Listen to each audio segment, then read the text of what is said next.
اس session کے اندر میں آپ کے سامنے کچھ نئے ٹولز انٹروڈیوس کر رہا ہوں. انٹریکٹیو کی ایک پوری سیریز ہے ہمارے پاس ٹولز کی. 7 ڈفرنٹ ٹولز ہیں جو میں آپ کو ایکسپلین کر رہا ہوں کہ وہ کیا ہیں اور کس طرح سے بیسکلی ورک کرتے ہیں. سب سے پہلے ہے انٹریکٹیو بلینڈ ٹول. دیکھیں اگر 2 ڈفرنٹ آبجیکٹس ہم کریٹ کرتے ہیں، فار ایگزامپل پہلا میں نے اسکوائر ڈرا کیا ایک کلر کے ساتھ، دوسرا میں نے سرکل بنا دیا ود ڈفرنٹ کلر، اور اب میں دونوں آبجیکٹس کو آپس میں مرج کرنا چاہتا ہوں، تو ہم یہاں سے پہلا ٹول سلیکٹ کرتے ہیں انٹریکٹیو بلینڈ ٹول، اور اسکوائر سے رینج بناتے ہوئے سرکل تک کی رینج بنا لیتے ہیں. آپ دیکھیں اس نے اسکوائر اور سرکل کو کی جو ہے وہ رینج ملا دی آپس میں، اور نمبر آف کاپیز اس نے جنریٹ کر دی. اب ان کاپیز کو اگر میں کم کرنا چاہتا ہوں، یہاں پر ایک ایرو آ رہا ہے، اگر میں ایرو کو اسکوائر کی طرف موو کرتا ہوں تو سرکل کی کوانٹٹی کم ہو گئی، اگر میں ایرو کو سرکل کی طرف لے جاتا ہوں تو اسکوائر کی کوانٹٹی کم ہو گئی، اور اگر میں اس کو مڈل میں رکھ دیتا ہوں تو ایکچوئل جو ہے وہ دونوں طرف ایکول کوانٹٹیز آ رہی ہیں. ان کے ٹولز بھی ہمارے پاس اویلیبل ہے ٹاپ پر. لائک اگر میں ان کے کلرز، ان کے شیڈز وغیرہ چینج کرنا چاہتا ہوں، کسی طرف ان کی پوزیشن کو بڑھانا چاہتا ہوں اور کم کرنا چاہتا ہوں، تو وہ ہم یہاں سے یوز کر سکتے ہیں. اگر میں ان کو ختم کرنا چاہتا ہوں تو کارنر پہ ہمارے پاس کلیئر بلینڈ کا آپشن ہے، وہ اس پہ ہم کلک کریں گے تو یہ ختم ہو جائے گا. ایکچوئل میں پریکٹیکل لائف میں سرکل اور اسکوائر کا کام نہیں ہوتا ہے، بلکہ زیادہ تر ہم لوگ ان چیزوں کو یوز کرتے ہیں ٹیکسٹ کے اوپر. فار ایگزامپل میں نے ایک سمپل ٹیکسٹ ٹائپ کیا ویلکم، اور اس ٹیکسٹ کی میں ڈپلیکیٹ لے لیتا ہوں کنٹرول ڈی. ایک ٹیکسٹ کا کلر فار ایگزامپل یلو کر دیتے ہیں، اور فرنٹ پہ جو ہے وہ لائک بلیک کلر ہے. زوم ٹول کی مدد سے اس کو تھوڑا سا کلیئر کرتے ہیں تاکہ صحیح سے سمجھ میں آئے، اور پھر ہم لیتے ہیں بلینڈ ٹول. بلیک سے شیڈ بناتے ہیں یلو کی طرف. آپ دیکھیں ایکچوئل میں ٹیکسٹ جو ہے وہ اپوزٹ ڈائریکشنز میں ہمیں نظر آ رہا ہے، اور ایک پراپر شیڈ یا ایک خوبصورت افیکٹ جو ہے وہ ہمارے ٹیکسٹ کے اوپر ہم نے یوز کیا. اچھا اگر میں اسی کی رینج کو لائک اپوزٹ کر لیتا، اس بلیک ٹیکسٹ کو پیچھے رکھ دیتا ہوں، اور اب میں یلو سے رینج بنانے کی کوشش کرتا ہوں. آپ دیکھیں اب اس کا فرنٹ پہ جو فیس ہے وہ یلو آ رہا ہے، جبکہ بیک پر جو ہے وہ وائٹ کی طرف، بلیک کی طرف اس کا جو ہے وہ شیڈ جا رہا ہے. تو ڈفرنٹ طریقوں سے ہم لوگ اس کو یوز کر سکتے ہیں. اپنے ٹیکسٹ کو افیکٹ دینا ہو، اس کے لک کو ہمیں چینج کرنا ہو، تو وہ تمام چیزیں ہمارے پاس بلینڈ ٹول سے ہو سکتی ہے. نیکسٹ ٹول ہے ہمارے پاس فریم کا ٹول. فار ایگزامپل میں نے یہاں پر ایک اسکوائر ریکٹینگل ڈرا کیا، اور میں چاہ رہا ہوں اس کی فریمز آ جائیں میرے پاس، تو ہم سیکنڈ ٹول سلیکٹ کرتے ہیں interactive counter tool. Counter tool کی مدد سے جسٹ میں اپنے باکس کی دیکھیں یہاں پر کچھ فریمز جو ہے وہ حاصل کر لیتا ہوں.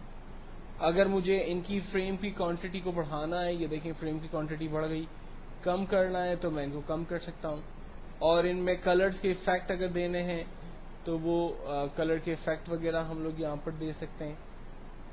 ان کی کوانٹٹی کو میں کم کر دیتا ہوں، بہت نزدیک ہے اس کو دور کر دیتا ہوں. ٹھیک ہے، تو یہ ڈفرنٹ افیکٹس ہیں، جس طرح سے چاہیں ہم اس کو یوز کر سکتے ہیں. کلر انوائرمنٹ، یہاں پر ہمارے پاس کلر سپورٹس چیزیں اویلیبل ہیں. آپ یلو، میں نے دیکھیں یلو سے بلو کی طرف کلرز لیے ہوئے ہیں. یہ کلر ہمیں اپوزٹ ڈائریکشن سے موو کرنے وہ ہم کر سکتے ہیں. ان کی کوانٹٹی کو اگر بڑھانا ہے تو بڑھا سکتے ہیں، کم کرنا ہے تو کم کر سکتے ہیں. تو ڈفرینٹ فریمز آپشنس ہمارے پاس یہاں اویلیبل ہے، جو چاہیں ہم یوز کریں. اگر میں چاہ رہا ہوں کہ یہ فریم جو ہے میں ڈیلیٹ کر دوں تو کی بورڈ سے ڈیلیٹ کا بٹن ہے، ہم اسے یوز کرتے ہوئے اسے ختم کر دیں گے. نیکسٹ جو ٹول ہے ہمارے پاس وہ ایکچوئل میں ہمارے آبجیکٹس میں نوڈ پیدا کر کے اس کے شیپ کو بیسکلی چینج کرتا ہے. آپ آبجیکٹ کو کسی بھی شیپ، کسی بھی اینگل میں اگر چینج کرنا چاہیں تو وہ ساری آپشنز جو ہے وہ آپ کے پاس یہاں پر اویلیبل ہیں. دین اس کے بعد آبجیکٹ یا ٹیکسٹ میں شیڈز اپلائی کر دیں. فار ایگزامپل میں نے ایک سمپل باکس بنایا. آپ کو یاد ہوگا شروع کے اندر ہم لوگوں نے سیکھا تھا کہ اگر کوئی بھی آبجیکٹ جس پہ اگر آپ شیڈ اپلائی کرنا چاہیں تو اس کا آسان طریقہ یہ ہے کہ آپ اس کی ڈپلیکیٹ بنائیے، اس میں بلیک کلر فل کریں، اور اس کو